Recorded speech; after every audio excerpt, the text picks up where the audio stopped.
Recently, I'm about to finish Munange miaka enkaga.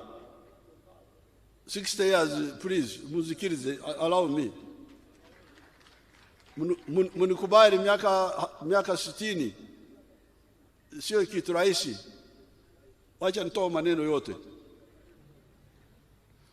Recently, there was yet another manifestation of imperialistic arrogance and hegemonism by elements in the European Parliament, whereby they decreed from Brussels that East African crude pipeline should not be constructed until those arrogant actors permit us to do so.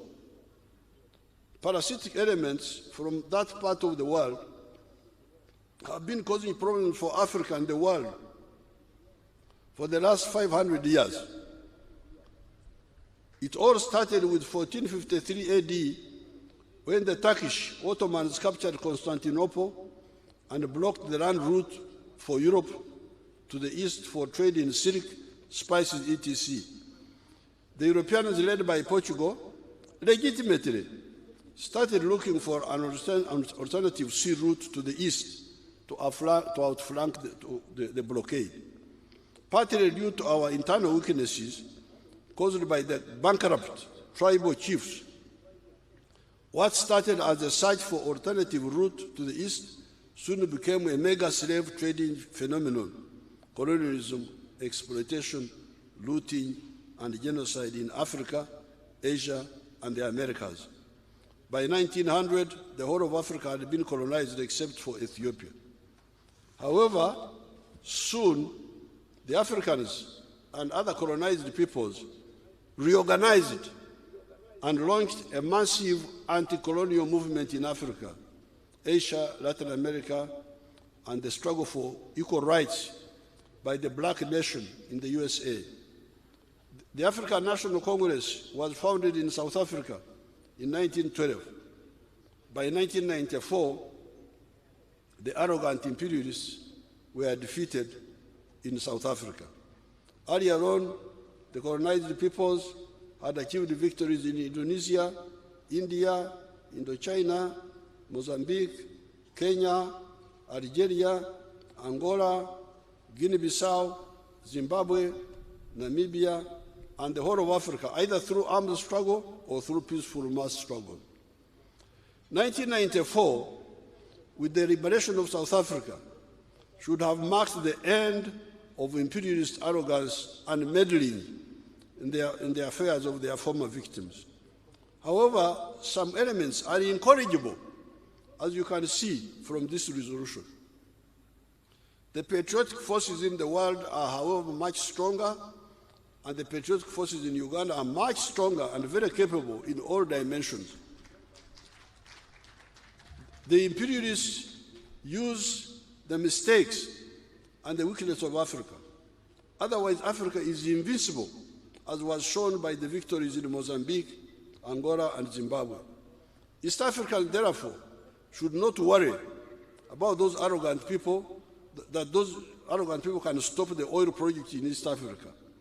If any actor tries to delay our project, we shall decisively deal with that betrayal according to the relevant laws. We shall develop all the aspects of the project with willing partners. Initially, I was not interested in the pipeline. I was only interested in the refinery to produce petrol, diesel, aviation fuel for East African market. It is Total who insisted, even when Uganda had to give away US dollars 20.7 per barrel to use the pipeline. In the end, we support the pipeline because it contributes something modest to our Tanzanian sisters and brothers who, under Mwalimu's leadership, contributed so much to Africa, including Uganda, in the anti-colonialism effort. Besides, the pipeline corridor provided by the Tanzanian government will bring to us gas from Tanzania and Mozambique, because our gas resources are not that big. We need gas for fertilizer manufacture, to produce chemicals, etc. Therefore, down with the imperialists' parasitic measures. However, Africa should know that even during the anti-colonial struggle, we had progressive whites that were on our side. Lord Fena Brockway, Sir Dingo Foot, Professor George Shepard, etc. worked with Mzee Musazi in our anti-colonial struggle. Even today, there are progressive forces in Western Europe who can work for the common good of humanity, who are not part of white chauvinism. We shall seek them out. Most importantly, the oil project and other projects are unstoppable. The NRM has always had a correct philosophical, ideological, and strategic grasp of all issues. Nothing can derail us, in spite of the good movement in the world to curb the emissions of the greenhouse gases and move away from oil as fuel for cars. Our oil will remain valuable. We shall still need the oil for textiles like the shirt I normally put on. It is 65% polyester, which is from oil. We need hydrocarbons for fertilizer, nitrogen for plastics, for tar for our roads. As you saw, we are moving on the electric vehicles, electric pickups, using hydrogen for steel manufacture, etc. However, our oil will remain useful for other non-polluting purposes. All living things have carbon in them. Carbon is not a problem. The problem has been greed of foreigners who jump from this to that looking for money without careful and honest study. Before the coming of foreigners, Africa was using solar energy, wind energy, etc. for drying things, processing millet, and using carbon for blacksmithing in a controlled way.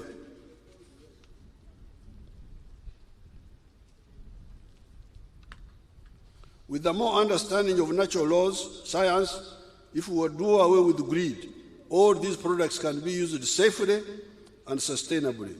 When oil will no longer be needed for driving cars, it will serve us longer for use for other purposes. I thank everybody.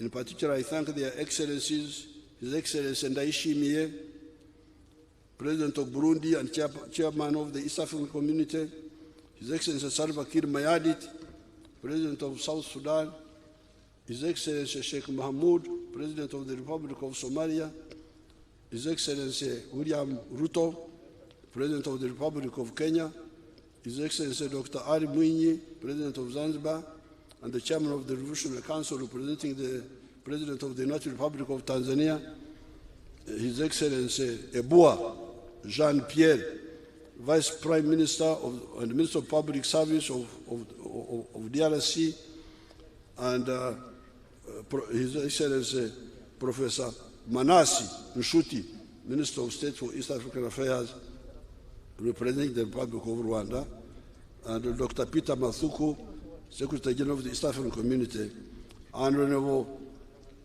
Sadio Kamara, Minister of Defense of the Republic of Mali, for honoring us by positively responding to my invitation to be with us on this occasion. This is part of Undugu. Thank you so much.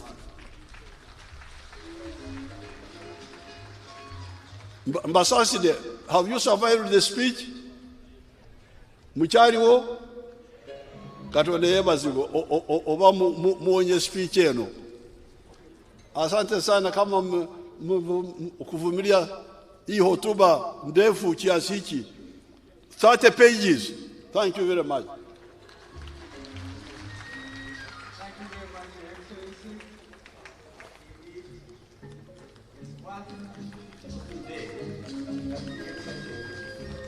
You, sir.